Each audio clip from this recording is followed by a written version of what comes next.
Hey everyone, welcome back. Ready for another deep dive? Absolutely. Always ready to explore these fascinating topics. Well, today we're going to be talking about the power of the mind and its impact on well-being. Ooh, that's a big one. Lots to unpack there. Yeah, there is. And to help us unpack it, we're going to be diving into an interview with Dr. Joe Dispenza. Oh, I've heard of him. Isn't he that expert in neuroscience and epigenetics? That's the one. He was featured on Tom Bilyeu's Impact Theory YouTube channel, and some of the things he talks about are pretty mind-blowing. Like, did you know our thoughts can actually make us sick? Seriously? Yeah.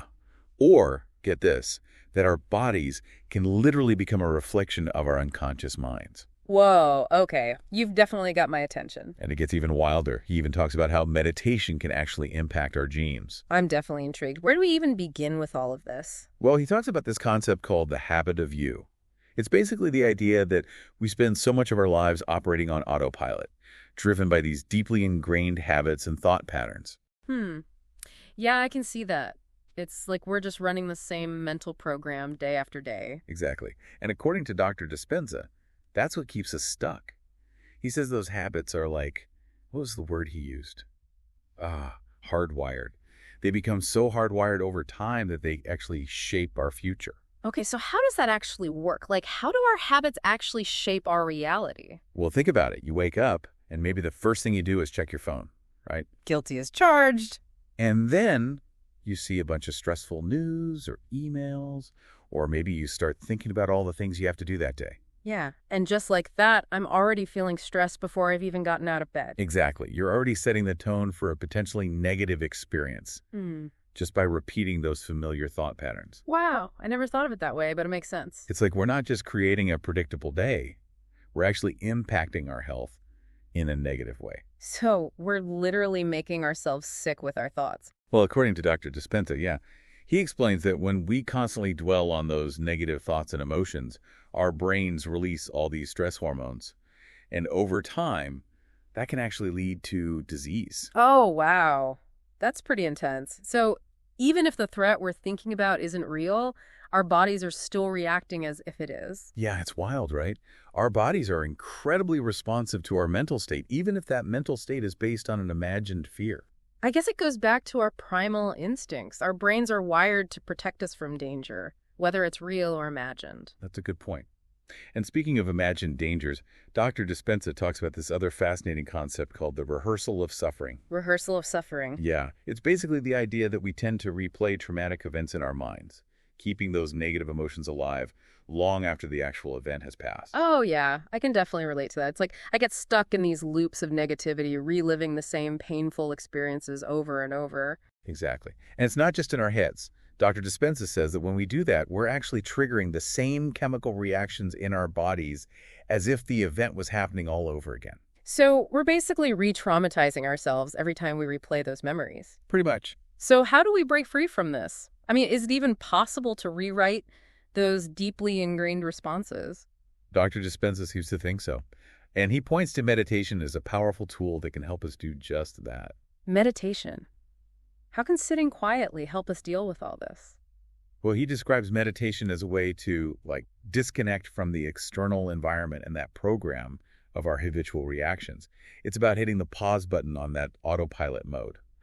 So it's about becoming more aware of those thoughts and emotions that are running in the background and then consciously choosing to shift them. Exactly.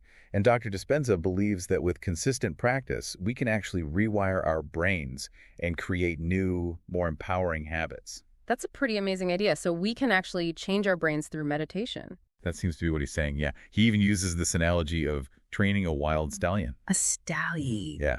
With consistent practice, we can gain control over our minds and, in turn, our bodies, just like you would train a wild stallion. I love that analogy. So it's not just about relaxation, it's about actively shaping our minds and, in turn, our reality. Right.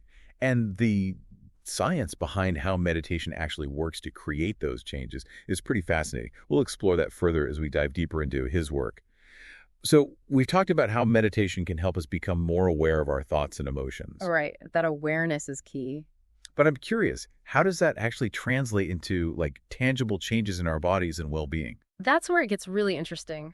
Dr. Dispenza dives into this whole field of epigenetics. Epigenetics. Yeah. It looks at how our environment and lifestyle choices can actually influence our genes.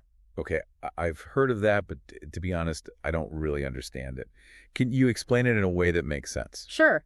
So think of your genes like a blueprint. They provide the basic instructions, but they don't dictate our destiny.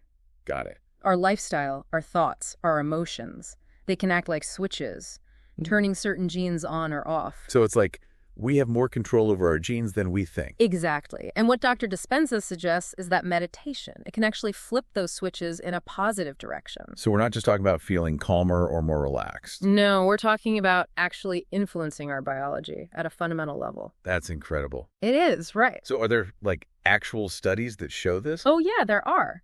Dr. Dispenza did this one study where participants practiced meditation for just 4 days. 4 days. Yep, just 4 days.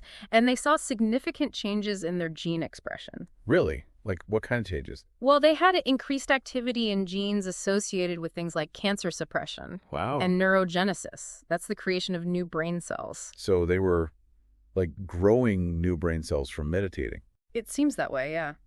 They also saw an increase in stem cell activity, which is essential for repair and regeneration. Okay, my mind is officially blown. No, it's pretty remarkable. Are there other studies that support this connection? There are. Another study focused on the impact of meditation on telomeres. Telomeres. Remind me what those are again. They're like protective caps at the ends of our chromosomes, and they shorten as we age. Right. So the longer your telomeres, the better. It's like those plastic tips on shoelaces. That makes They sense. keep the shoelaces from fraying.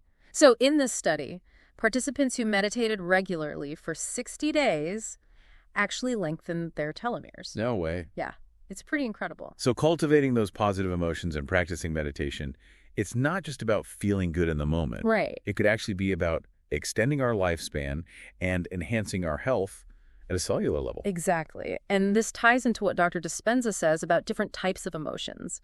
Emotions tied to survival versus those connected to creation. Can you elaborate on that? Sure.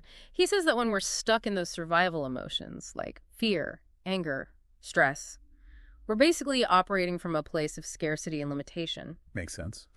But when we cultivate those creative emotions, joy, love, gratitude, we open ourselves up to abundance and possibility. I like that. Shifting from survival mode to creation mode. It feels very empowering. Like we have more control over our experience than we might think. Absolutely. And it goes back to that idea we were talking about earlier. Our thoughts and feelings literally shape our reality. So we're not just victims of our circumstances. No, we're powerful creators. We have the capacity to choose our thoughts, cultivate our emotions, and ultimately shape the direction of our lives. It's a nice thought. But making that shift from feeling like a victim to feeling like a creator, it's a big mental leap for some people. It is, yeah. It's not always easy to break free from those old patterns, especially if they've been with us for a long time. It's comfortable to stay stuck in what we know, even if it's making us miserable. Yeah, it's familiar, even if it's not serving us. So how do we make that shift then? Well, Dr. Dispenza emphasizes that it starts with a decision to make a different choice. Easier said than done, right? It is, but it's the first step, and it's going to feel uncomfortable. Because we're stepping outside of our comfort zones. Exactly. And our bodies are going to resist at first, because they're used to those old familiar feelings. Right. But as we practice new thoughts, behaviors, and emotional states, they become the new familiar. So it's about repetition and consistency. Exactly. And our bodies start to crave those positive emotions instead of the negative ones. It's like we're rewiring our brains and bodies for happiness and well-being. Precisely. And remember, it's not about becoming some emotionless robot. Right. It's about recognizing that we have a choice and Right. how we respond to life's challenges. So instead of getting hooked by those negative emotions, we can choose to pause, breathe, and access a more empowering state of being. And that shift in perspective Yeah. can have a ripple effect on every aspect of our lives, our relationships, our health, our work, our creativity. It's like we tap into a whole new level of potential when we break free from those limitations we've imposed on ourselves. It reminds me of that distinction between living in survival mode versus creation mode. Right. When we're constantly stressed and reactive, we're operating from a place of scarcity and fear. But when we choose to cultivate positive emotions, we open ourselves up to abundance and possibility.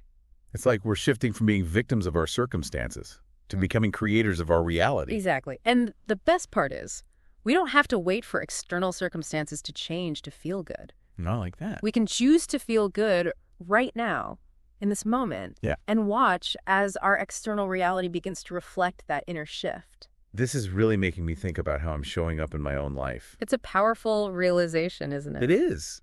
This whole conversation has been so eye-opening. Dr. Dispenza's work really offers such a powerful message of hope and possibility. It really does. It's a reminder that we're not defined by our past experiences or our current circumstances. We have the capacity to change, to heal, to grow, and to create a life that is truly aligned with our deepest desires and highest potential. Couldn't have said it better myself. That's really powerful stuff, isn't it? It is. It really makes you think. It does. You know, it makes me wonder, what emotion are you choosing to cultivate today? That's a good question. Let me think. You know, today I think I'm choosing to cultivate a sense of wonder. Wonder. Yeah, wonder. It's about approaching each day with that sense of curiosity, that openness to new experiences, you know? I think it's so easy to get caught up in the routine and just kind of lose that childlike sense of awe. I love that. Wonder. It's such a beautiful emotion. It reminds us of the magic, that mystery that exists all around us. You know, even in the mundane, everyday stuff. It's like seeing the world with fresh eyes. Exactly, exactly. And for me, cultivating wonder, it helps me stay present. It helps me appreciate the little things. It also sparks my creativity, keeps me feeling inspired. That's awesome. So thinking about everything we've talked about today, what stands out to you the most? Like, what's your biggest takeaway from our deep dive into Dr. Dispenza's work? You know, for me, I think it's that empowering message that we are not victims of our circumstances or our biology. Like, we have the power to shape our reality, you know, through our thoughts, our feelings, our actions. It all starts at that awareness, right? Yeah. Recognizing those negative thought patterns, those emotional habits that are keeping us stuck. Yeah, and then making that conscious choice to shift them, you know, to start creating new, healthier patterns. And it's not always easy. Remember Dr. Dispenza's point about how, like, the moment we decide to make a different choice, it's going to feel uncomfortable. Oh, yeah, totally. It's like stepping outside of our comfort zones. Right. And our bodies, they're so used to those old familiar feelings, they're going to resist at first. It's almost like they're saying, hey, wait a minute. What are you doing? We like our misery. It's comfortable. It's predictable. Exactly.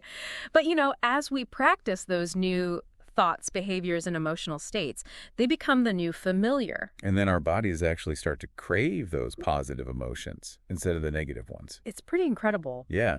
It's like we're actually rewiring our brains and bodies for happiness, health, and well-being. Exactly. And it's not about, you know, becoming some sort of emotionless robot or anything. No, of course not. It's about recognizing that we have a choice in how we respond to life's challenges. So instead of getting, like, hooked Yeah. by those negative emotions, we can just choose to pause, breathe, and access a more empowering state of being. Exactly. And that shift in perspective, it can have a ripple effect on every aspect of our lives.